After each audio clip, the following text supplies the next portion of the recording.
As of 4 p.m. Eastern on Wednesday, Kanye West supports Trump had 4.12 million results on Google. Meanwhile, Alfie Evans, right at about the time a British Court of Appeals was deciding to try and execute him once more, had only 707,000. Kanye's comments on Trump and guns trended worldwide on Twitter the past 2 days. Alfie Evans has yet to trend worldwide once. As of 3 p.m. Eastern yesterday, around the time Alfie again lost his appeal in the British courts, the Drudge Report, which is, in terms of actual traffic, the #1 quote-unquote conservative media site, and has been for years, it literally had nothing on its front page about Alfie Evans. Nothing. However, it did have the following headlines. Roseanne's ratings fall to earth. Wild sex parties driving upscale community crazy. Kanye unleashed.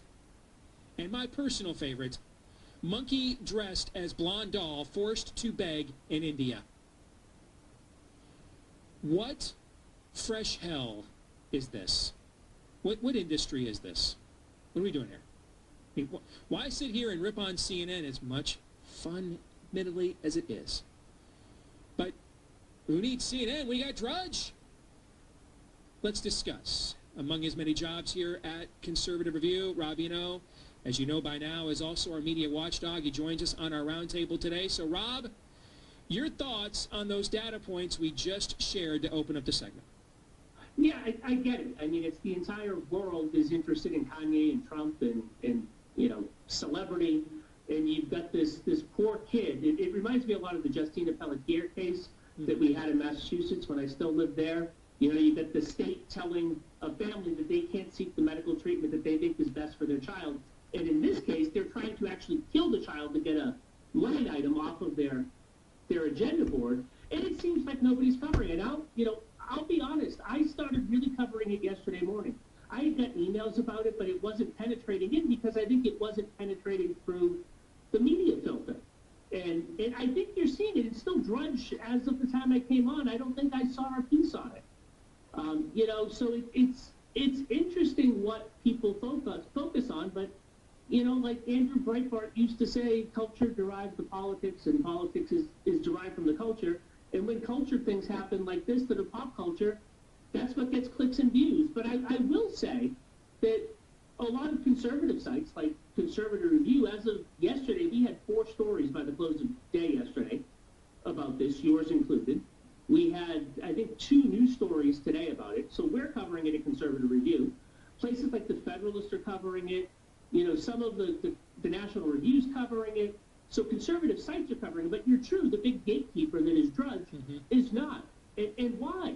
And maybe it's because, maybe Drudge wants to go to the UK and he thinks if he doesn't cover it, he can't get there. Because I'll tell you, you know, looking over the past week at things the British police feel threatening, they're monitoring social media sites that criticize them.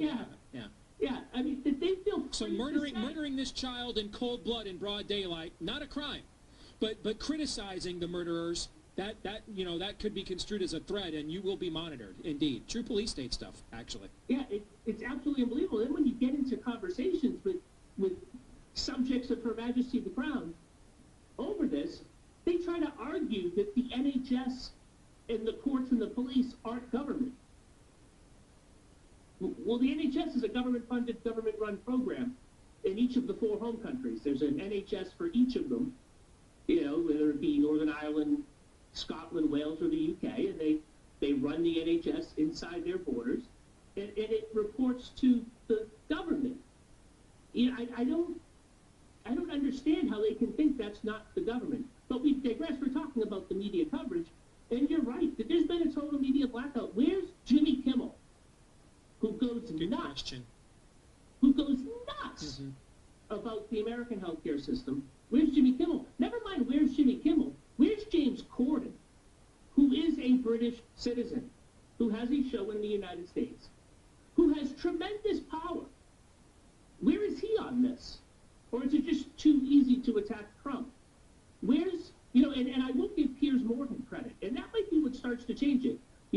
I saw he came out and said yesterday, what possible humane reason is there for not releasing this child to his parents? I saw him say that yesterday. Yeah, absolutely. And he tweeted it. Now, I don't know if he saw it on his Good Morning Britain show, but I think a lot of American viewers and maybe viewers of this show might not know, is he is one of the hosts, or they call them presenters in the UK, of Good Morning Britain, which is basically the Good Morning America for the UK. I don't know if he's used that platform to say it or if he's only tweeted, but maybe he needs to start using that platform so people can see it. I mean, why they're doing this is because if Alfie Evans now lives, and he's lived for almost 3 days now without the ventilator, if Alfie Evans is taken to the Vatican Hospital and treated, it will open the eyes to the people of Great Britain that maybe their government-run healthcare doesn't have their best interest in mind.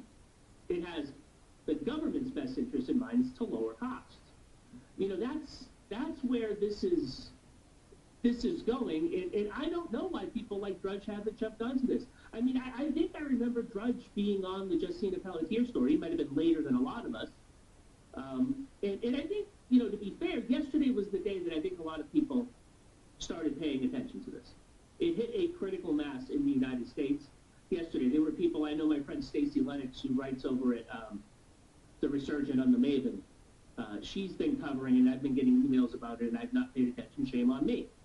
So maybe I'm somewhat to blame as well. But now that it's reached a critical mass, it's flabbergasting why not even a line has been on Trump when the creepy picture, as you said, of the monkey dressed up as a little girl doll collecting money is on there. I mean, it's past time you would think Drudge would have. What do you think, Todd? Well, going back to the beginning with Drudge, that website, sites like it, media enterprises like it, it's basically the equivalent. I never actually saw it, but I know those Bad Santa movies with Billy Bob Thornton. It's a dirty looking Santa, and underneath that there's just kind of a seedy story, and you don't quite really want to know, and even if you knew, you really want to care because, whatever, we've all got pasts, things like that, and so we willingly put our kids on Bad Santa's lap, and that's on a good day, Steve, because increasingly, the emperor just has no clothes, and we still give it to him anyways. There isn't the veneer of the red suit with the white fluff. Even if it's dirty, it's still, the optics are still there. No, it's off. It's something Jabba the Hutt looked like, sitting in that chair, calling himself Santa, and we're still saying, yeah, good enough, and we're still putting our kids in that lap. That's who we are. Drudge, man, that guy, he's just a guy out working corners. And he knows people are going to come and buy his cheap-ass drugs over and over and over again. He's just got a bunch of addicts. And that's you. And that's the question, really, Aaron. Is Drudge feeding us what we want, or is he feeding us what he wants? I don't know much about Matt Drudge. What I do know about him personally, he's not exactly a savory character. So I think the answer is probably yes to both of those. I think, again, and I try not to cop out, but that totally is a cop out. It is what we want. We would rather have the salacious than the actual real news, the real existential news and issues of our lives. We would rather have things that just tantalize rather than things that actually force us to think and confront issues. And I think Matt is, he's in news every day. I'm sure he would probably rather cover entertainment than actual politics and culture and the things that matter. So the answer to that question is yes on both accounts. What percentage of which, I don't know, but I think it's a little bit of both. So final question I want us to wrestle with here, Rob, I'll start with you. This morning I posted on my Facebook wall, the last couple of years I have been asked a lot who to trust. And I'm not talking about in liberal or mainstream media. I mean, the answer to that question within America at large is un poquito, and within an audience like mine, it is subatomic. All right, so I'm talking about in our own so-called conservative media. And the temptation has always been, I keep trying to push back against this on both sides of this argument. The temptation has been to allow someone's particular views of Donald Trump on a given day determine whether they're soulless or not. And all that does is you end up if you don't like Sean Hannity doing state-run television for Trump, although I gotta admit what he did to CNN last night was pretty damn funny, as I pointed out earlier. If you don't like that, well, then you end up creating Anna Navarro's, who will get up in the morning and blame the fact it's 80 degrees in March on the fact Trump would not adequately address climate change. I mean, you create clown shows on both sides, and instead, what I've been trying to find is a litmus test that transcends the current Trumpian debate, Rob, because I just watched The Natural again for family movie night last weekend, so let me quote it once more. They come and they go, Hobbs. They come and they go. There will come a day we will wake up and we'll be like, you guys remember when Trump was president? Because we're doing that now with Obama. It was like, he was omnipresent for 8 years, and now he's puffed a magic dragon. We move on. The mob is fickle. To me, Alfie Evans is a litmus test. You can tell. And this is a point of no return kind of moment for Western civilization. And I think this is the kind of moment where you can tell who is preoccupied with nothing burgers. Click-servative, nothing burger, clickbait, emotion-driven, milquetoast pablum. And so therefore they can't be bothered with a story of existential importance such as this. Your thoughts, Rob? Yeah, I think, to answer your original question, who do you trust? I think you don't trust anybody, and you verify for yourself, which is, I think, why we, have the phrase trust but verify it here at Conservative Review. Mm-hmm. But I do agree with you that Alfie Evans, and I would go back, and there's a lot of these cases in the United States, so let's not forget that. If you go to Conservative Review, Michelle Malkin's latest column for creators is on Conservative Review, mm-hmm. and she goes through the cases, and she had a show, Michelle Malkin Investigates, right here on CRTV that your viewers can watch, about medical kidnapping. This happens in the United States, and when you try to tell people about it in the United States, they fall back onto the same things that the British press did, and even conservatives do. Well, the hospital must be right. No, it's the parents' decision to seek out the medical treatment that they want for their child that should be what is happening here. And I think that you're absolutely right that if you're not talking about that and you're not protesting about that maybe you are just in it for clicks and views. That's something that we want to be. I mean, you talked about Kanye. You can think about two things at the same time. Yeah, let me say that. Not everybody has to have my level of conviction on this, right. But if you can't be bothered whatsoever, we can multitask. Not everything has to be a binary choice. I've pushed back on those the last few years as well. But if you simply have nothing whatsoever at all, Drudge has 75 links on his wall, Rob, and there's not one about starving a healthy toddler in broad daylight while his parents are giving him mouth-to-mouth resuscitation like we're Bedouin farmers listening to Muhammad in the 7th frickin' century. Not one line, Rob. Absolutely, and there still isn't. I just checked while you were talking to Aaron. I just clicked over and checked, and there's still not one line about it. And you're absolutely right. I don't understand why Drudge. And maybe it's he doesn't care. Maybe it's what I said. Maybe he has a trip planned to the UK and he's afraid of the UK authorities. I don't know. But that is something that should be on the front page of Drudge. But I'll give American conservatism credit. People are talking about this, even when it's not on Drudge. Mm-hmm. So Drudge is not the gatekeeper anymore. Matt Drudge in 1998 to the time social media came out was the gatekeeper. He was the biggest driver. I think he still is. But, you fought to get a link on Drudge. Newspapers fought to get a link on Drudge. He was the driver of what conservative thought, quote unquote, was, or what would penetrate into the conservative media sphere. Maybe it's healthy that he's not covering this, in a way, because it's showing that it is penetrating to the conservative audience without Drudge. And is he showing maybe an irrelevance that he may have, that he's not as relevant as he once was? Well, I'd love that to be true. What do you think, Todd? Your closing thought on my question and what Rob said. Well, listen, no matter what, this is Helm's Deep. And if the attention that Rob talked about that this story is getting You just mentioned it, they come and they go.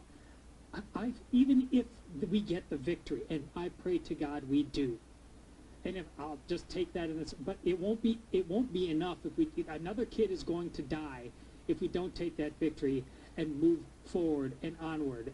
Him surviving will be like that Aragorn who we thought went over the cliff and is dead. He's wandering back in, and he ends up in Helm's Deep to fight the fight. All right?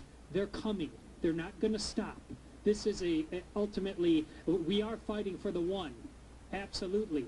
And after we save that one, we don't stop. That is the problem. We are lazy and we are slothful, and we need to learn our lesson. We are at an existential time. Alfie is the beginning, no matter what, not the end.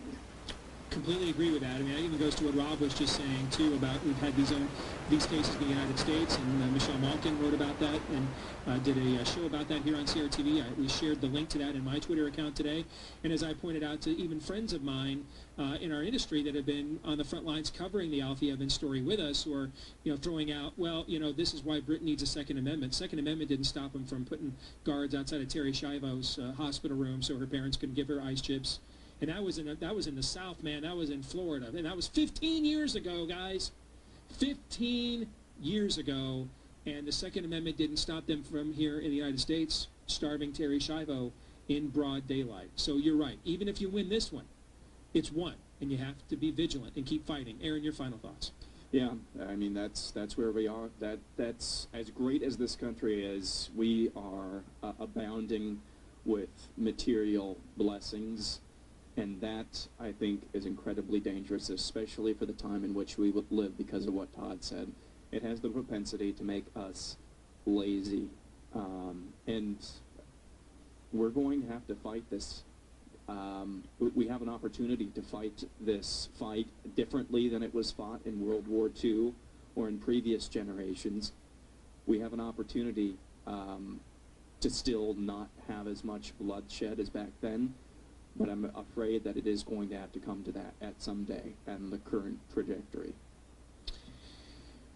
Well, I think, if nothing else, Matt Drudge has taught us again there's a difference between being a conservative and a sensationalist. Rob, it is good to see you. Thanks for joining us here today on Conservative Review. Hey, thanks for having me on again. Well, let us know what you think about what we think. Steve at stevedeace.com is the email address. You can like us on Facebook and follow us on Twitter at Steve Deace Show.